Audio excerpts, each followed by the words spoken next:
انسان کچھ سوچ رہا ہوتا ہے اور کچھ ہو جاتا ہے. کس نے سوچا تھا کہ آج جب دن کا آغاز ہم کر رہے تھے اور بجٹ نشریات کے لیے بس تیاریاں کر رہے تھے, اکنامک سروے آ جانا تھا, اس نشریات کے لیے جا رہے تھے, ایسے میں ایک ساتھی نے فون کیا, کہا کیا ڈاکٹر صاحب کے حوالے سے کوئی پتہ چلا؟ میں نے کہا کیا؟ انہوں نے کہا کمرے سے لاش ملی ہے. میں کہا نہیں, یہ نہیں ہو سکتا, یہ نہیں ہو سکتا. قصہ مختصر ہے کہ کچھ ہی دیر میں خبر صحیح ثابت ہو گئی, اور ڈاکٹر مطلب یہ کہتے ہی بڑا مجھے عجیب سا لگتا ہے, لیکن ڈاکٹر عامر لیاقت حسین صاحب اس دنیا میں نہیں رہے. ڈاکٹر عامر لیاقت حسین صاحب انتقال کر گئے. اللہ تعالیٰ ان کی مغفرت فرمائیں. میں سب سے پہلے یہی گزارش کروں گا, جتنے بھی لوگ اس وقت دیکھ رہے ہیں, ہر انسان, کوئی بھی انسان یہ دعویٰ نہیں کر سکتا کہ وہ خطاؤں سے پاک ہے, کوئی کم کوئی زیادہ, یا ایسا کہتے ہیں نا وی آل سن ڈفرینٹلی. تو ظاہر ہے یہ کسی بھی خطا کی یا کسی بھی گناہ کی جسٹیفیکیشن کے طور پر اس کو نہ لیا جائے, ظاہر ہے, لیکن یہ کہ کوئی انسان خطاؤں سے پاک نہیں ہے.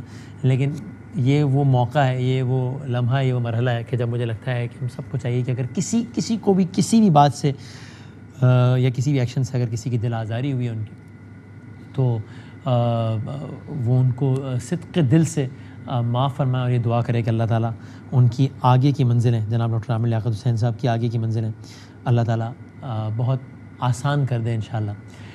یہ ایک بہت ہی عروج, زوال, تنقید, تعریف, قہقہے, آنسو, اس سب اور انوویشنز, ورسٹیلٹی, ان سب سے بھرپور ایک عجیب و غریب داستان ہے جس کا نام ہے ڈاکٹر عامر لیاقت حسین. کاش اس داستان کا اختتام اس انداز سے نہ ہوا ہوتا اور اس طریقے سے جو کچھ ان کی ذات سے جڑے معاملات ان کی زندگی کے آخری کچھ سالوں میں ہوئے اور خاص طور پر پچھلے کچھ ماہ میں ہوئے, اور یعنی ترتیب سیکوینس ویونٹ نہیں بنا کہ یہ سب کچھ ہوا اور اس کے بعد وہ اس دنیا سے گئے. کاش یہ سب کچھ اس انداز سے نہیں ہوتا.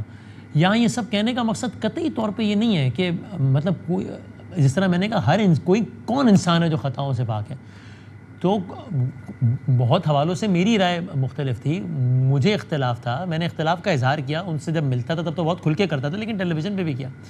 لیکن کسی کی دشمنی آپ کو اس بات پر آمادہ نہ کر دے کہ پھر آپ اس کے خلاف بھی ہر غلط چیز کو ٹھیک سمجھیں, یا پھر آپ بھی اس کے خلاف بھی ہر حد تک جانا جائز سمجھیں, یا اس کے خلاف ہر کامنٹ کرنا. میں ایک اپنے دل کے بہت قریب میں ایک بات آپ لوگوں سے شیئر کرتا ہوں. جنید جمشید سے زیادہ عزیز مجھے کوئی نہیں ہے, اور جنید صاحب کے حوالے سے جو الفاظ ٹیلی ویژن پر کہے گئے, عامر نے کہے, وہ اس سے زیادہ سخت الفاظ کبھی نہیں کہے. تو ظاہر ہے اس بات میں مجھے ان سے اختلاف تھا نا, ظاہر ہے جنید بھائی کا بڑا پن کہ انہوں نے بھی اس کو معاف کیا, درگزر کیا, بات ختم کی. لیکن اس کا مطلب یہ نہیں ہے کہ اس بات کی وجہ سے, یعنی اس سے زیادہ بڑی تو کوئی بات نہیں ہو سکتی, یہ تو یعنی یہ بات تو میں نہیں بھول سکتا کبھی. لیکن اس کا مطلب یہ نہیں ہے کہ اس بات کی وجہ سے ان کے خلاف, عامر لیاقت صاحب کے خلاف ہر چیز کو جائز سمجھا جائے. تو جو کچھ بہت ساری باتوں پر, جن کی بھی ڈیٹیلز میں نہیں جا رہا تھا, اس پہ اختلاف کیا جا سکتا ہے. اور میں ہمیشہ یہ بات کرتا ہوں کہ مذہبی حوالوں دیتے ہوئے بڑے محتاط رہنا چاہیے, اپنے کسی سیاسی مخالف کی مخالفت کرتے ہوئے مذہب کا استعمال سے بڑا محتاط رہنا چاہیے. لیکن اس سب کا مطلب یہ نہیں کہ کسی بات کی حمایت ہے. لیکن بہرحال ابھی جب وہ اس دنیا میں نہیں ہے تو ایک تو یہ کہ جب وہ دنیا میں نہیں, سب بھلا کر ان کی مغفرت کی دعا کرنی چاہیے. اور دوسرا یہ بھی کہ یہ بات کسی بھی بنیاد پر ان کی مخالفت اس بات پہ آمادہ نہ کر دے کہ چاہے وہ جو کچھ بھی ان کے خلاف ہو رہا ہو تو ہم اس کو صحیح سمجھیں. اور دوسرا یہ ایک گزارش بھی, دست بستہ گزارش بھی, ہم میں سے کون خطاؤں سے پاک ہے؟ تو اگر کسی کے پاس کسی انسان کی ذاتی زندگی سے جڑا, خیر جس ویڈیو کی میں بات کر رہا ہوں اور آپ سمجھ رہے ہیں کہ میں کس ویڈیو کی بات کر رہا ہوں, اس پرٹیکولر ویڈیو میں تو وہ کوئی یعنی وہ کوئی ایکٹ نہیں کر رہے تھے, یعنی وہ کوئی ایسا عمل وہ نہیں کر رہے تھے جس کو آپ قابل گرفت قرار دیں. لیکن ایک برہنہ ویڈیو ان کی ہوگی, تو وہ ویڈیو جن کے بھی ہاتھ لگی, اولاً تو یہ کہ اس ویڈیو کو گھر سے جاری نہیں ہونا چاہیے تھا. یہ رشتہ جس کو ایک دوسرے کا لباس کہتا ہے, اگر اس رشتے پر سے بھی اعتبار اٹھ جائے لوگوں کا تو پھر کدھر جائے گا معاملہ.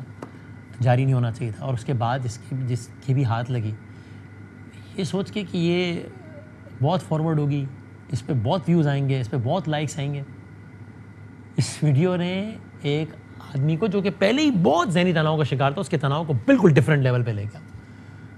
تو میں کسی کو لیکچر یا نصیحت نہیں دے رہا کیونکہ میں خود بہت گناہ گار اور پست انسان ہوں, لیکن جو کچھ کوئی بھی انسان جو غلط کرے اس کو اسے جواب دینا ہے. جنہوں نے یہ کام کیا ان کو نہیں جواب دینا پڑے گا. اللہ تعالیٰ تو ستار العیوب ہے, وہ تو وہ پردے ڈالتا ہے. میرے پاس کسی کا کچھ مٹیریل آ گیا, میں کہا چلو یار ویوز شیوز بڑا اچھے تھم. تو یہ سب اس پہ سوچنا, اتنا روتھلیس نہیں ہو جانا چاہیے, اتنا روتھلیس انسان کو اب نہیں ہو جانا چاہیے. اب میری آخری گفتگو ڈاکٹر عامر لیاقت صاحب سے میں ان دنوں لنڈن میں تھا, آج سے ٹھیک 25 دن پہلے کی یہ بات ہے, 14 مئی. اور بہت مشکل تھا چونکہ انہوں نے اپنے آپ کو بالکل کاٹ لیا تھا, خاص طور اس ویڈیو کے جاری ہونے کے بعد, تو بالکل بار بار نمبر چینج اور یہ سارا کچھ. تو آج سے 25 روز پہلے بڑی مشکل سے ان کا نمبر ارینج ہوا, پھر میں نے ان کو کال کی, انہوں نے فوراً سے فون اٹھا لیا. اور ایک عجیب سی میں نے تبدیلی دیکھی, وہ پہلے وسیم یا ہاں یا بڑی بے تکلف انداز بات کرتے تھے, وہ پچھلے کچھ عرصے سے وہ بیٹا بیٹا کہہ کے بات کرنا شروع ہو گئے. تو اس میں مجھے اندازہ ہوا کہ یہ وہ عامر لیاقت یہ نہیں ہے, یہ ابھی دوسرا عامر لیاقت ہے. یہ ایک شدید ڈپریسڈ انسان تو وہ ہو گئے تھے آخر میں, لیکن وہ معاملہ یوں تھا کہ ہم کو دوستوں نے, میں نام بھی لے لیتا ہوں, ایک آغا منہاج صاحب, ہم نے بات کی کہ یار میں نے کہا میں بھی جب واپس آتا ہوں تو میں ایسا کرتے ہیں ہم سب مل کے ان کے گھر جاتے ہیں, ان کے پیر پڑ جائیں گے, سب کریں گے, دیکھیں گے اور کہیں گے کہ یار چلو چیزوں کو ری اسٹارٹ کرتے ہیں, ری ہیب وغیرہ جو کچھ بھی ہے وہ سب کرتے ہیں اور چیزوں کو ایک الگ ٹریک پہ لے کے جاتے ہیں, ری اسٹارٹ کرتے ہیں. لیکن ان سے رابطہ ہی نہیں ہو پا رہا تھا. نمبر ملا, فون اٹھا لیا انہوں نے, لیکن میں بات نہیں کر پایا ان سے, کیونکہ انہوں نے بس 5-7 سیکنڈ بات سنی, انہوں نے سنا بھی نہیں کہ میں کیا کہہ رہا ہوں, اور وہ چیخنا اور ایک بچے کی طرح رونا شروع ہو گئے اور فون بند کر دیا. میں نے فوراً کال دوبارہ میں فوراً انہوں نے اٹھایا, پھر انہوں نے کہا کہ یار بڑے چیختے ہوئے روتے ہوئے, بچوں کی طرح روتے ہوئے, کہ نہیں مجھ سے مزید بات نہیں ہوگی. انہوں نے فون بند کر دیا. میں ان کو میسج کرتا رہا, بھائی میری بات تو سن لیں, بھائی میری بات تو سن, اور انہوں نے بات نہیں سنی. اور اس کے بعد ان سے رابطہ, اس کے بعد جب میں پاکستان واپس آیا یہی معلوم کرنا مشکل ہو گیا تھا کہ ہیں کہاں, کراچی میں ہیں, اسلام, بالکل رابطہ نہیں. پرسوں جو ایک دوست گئے تب بھی ملازم نے دروازہ کھولا اور کہا کہ وہ بھائی اندر سو رہے ہیں, اور وہ بس وہ وہاں گئے دوست, پھر بھی ان کی رابطہ نہیں ہو پایا, وہ اپنا دروازہ لاک کر کے سو رہے. تو یہ بہت سارے اس کے پہلو ہیں, بہت سارے کی چیزیں ہیں. اللہ تعالیٰ ان کی مغفرت فرمائے. ایک بہت ہی زندہ دل آدمی, ایک بہت ہی سب کو ہنسانے والا آدمی. ابھی جب میں کی ڈیڈ باڈی دیکھ کر آ رہا تھا تو مجھے اندر سے لگا کہ نہیں, یہ ڈیزرو بہرحال نہیں کرتے تھے, وہ ہی ناٹ ڈیزرو دس. پاکستان میں رمضان ٹرانسمیشنز کے بانی اور جس حوالے سے ڈاکٹر عامر لیاقت صاحب کا تعارف کرا, ایک عہد ہے جو کہ آج تمام ہوا. اللہ تعالیٰ ڈاکٹر عامر لیاقت صاحب کی مغفرت فرمائے.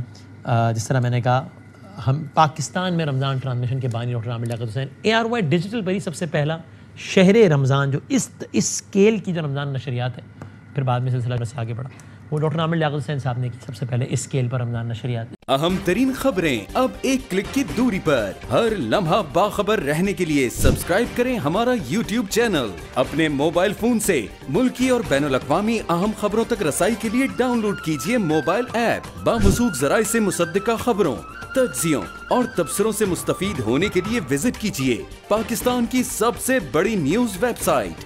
ARY نیوز پہنچا رہا ہے خبریں سب سے پہلے آپ تک, تاکہ آپ رہیں ہر لمحہ باخبر.